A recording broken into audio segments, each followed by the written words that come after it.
Okay, so how often do I weigh? You guys, I'm one of those people who didn't weigh myself for years, who completely freaked out over the scale. And so how often did I weigh as I was losing the 140 pounds? And the answer is just basically every day. And the reason is I felt like finally realizing what I actually weighed after all those years was like an important come to Jesus moment. And following in that spirit and like monitoring and kind of taking responsibility for the numbers on the scale, which all those years we were supposed to sort of ignore or avoid or not worry about too much, I weighed every single day. And I did that for probably 6 months. In the beginning, I was losing constantly. I actually didn't even really stall for like 4 months or so. But then when I got to about 200 pounds, so from a high of 280 to about 200, I would, my weight would go down in fits and spurts. And so it got a little more depressing weighing every day. And so maybe at that stage, I was weighing every other day or a couple of times a week. And so that just fit better. I still had the accountability going on, recognizing that there are daily fluctuations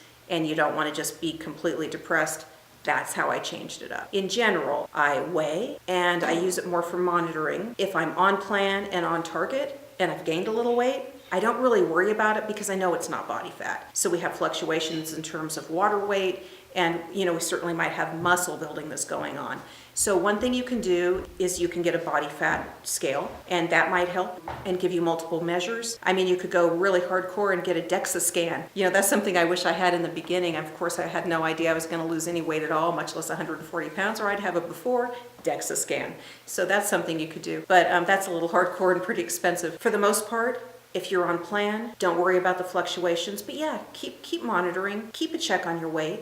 Let's stop this before we gain 10 pounds of fat again. Let's monitor it enough that we know that before we hit that up creep again, that we're going to stop it and we're going to take care of it. That's the big thing. All right, take care.